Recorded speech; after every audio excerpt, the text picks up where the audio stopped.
Hello friends, இன்றைக்கி இந்த வீடியோவில் என்ன பார்க்க போகிறோம் அப்படின்னா, கண்டக்டர் அப்படின்னா என்னன்னு பார்க்க போகிறோம்.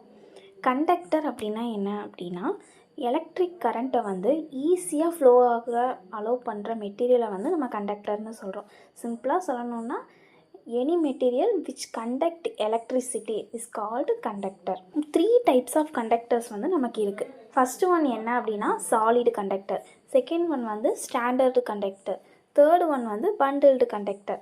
ஃபஸ்ட்டு சாலிட் கண்டக்டர் அப்படின்னா என்னென்னா, ஒன் சிங்கிள் திக் ஒயர்னு சொல்லலாம். அதாவது ஒரு சாலிட் பீஸ் மெட்டல் மட்டும் இருக்கும், பார்க்குறக்கு நல்லா ஸ்ட்ராங்காக இருக்கும். ஆனால் நமக்கு பெண்ட் பண்ணுறது வந்து கொஞ்சம் கஷ்டமாக இருக்கும். இதை நம்ம எங்கே யூஸ் பண்ணுறோம் அப்படின்னா, சிங்கிள் காப்பர் ஒயரை எல்லாமே நம்ம ஹவுஸ் ஒயரிங்க்கு வந்து ஒரு சில பிளேஸில் வந்து நம்ம யூஸ் பண்ணுறோம். நெக்ஸ்ட்டு என்ன அப்படின்னா ஸ்டாண்டர்டு கண்டக்டர். ஸ்டாண்டர்டு கண்டக்டர் அப்படின்னா என்ன அப்படின்னா, சின்ன சின்ன ஒயர்ஸ் எல்லாம் சேர்ந்து மொத்தமாக ஒரு கண்டக்டராக இருக்கும். இது எப்படி இருக்குன்னா, ரொம்ப ஃப்ளெக்சிபிளாக இருக்கும். அப்புறம் ஈஸியாக நம்ம வந்து பெண்ட் பண்ணவும் முடியும். இது நம்ம எங்கே யூஸ் பண்ணுறோம் அப்படின்னா, சார்ஜிங் ஒயர்ஸ், அதுக்கப்புறம் வந்து ஃபேன் ஒயர்லையெல்லாம் இந்த ஸ்டாண்டர்டு கண்டக்டரை வந்து நம்ம யூஸ் பண்ணுறோம். நெக்ஸ்ட்டு வந்து என்ன அப்படின்னா பண்டில்டு கண்டக்டர். பண்டில்டு கண்டக்டர் அப்படின்னா என்னென்னா, 2 ஆர் மோர் கண்டக்டரை வந்து நம்ம சேர்த்து குரூப் பண்ணி வச்சுருப்போம். அதுதான் வந்து பண்டில்டு கண்டக்டர்னு நம்ம சொல்கிறோம்.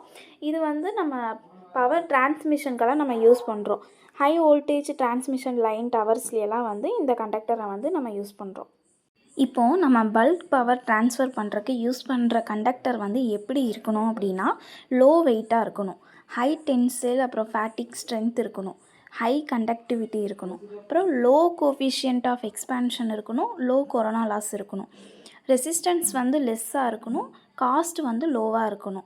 அப்படி இருந்தால் தான் நம்ம வந்து கண்டக்டரை வந்து நம்ம யூஸ் பண்ண முடியும். அது ஒரு குட் கண்டக்டர்னு சொல்லலாம். மேக்ஸிமம் வந்து நம்ம அலுமினியம் கண்டக்டர்ஸை தான் அதிகமாக யூஸ் பண்ணுவோம். அலுமினியம் கண்டக்டர்ஸ், அப்புறம் பார்த்தோம் அப்படின்னா காப்பர் கண்டக்டர்ஸை வந்து அதிகமாக யூஸ் பண்ணுவோம். தேங்க்யூ ஃபார் வாட்சிங்.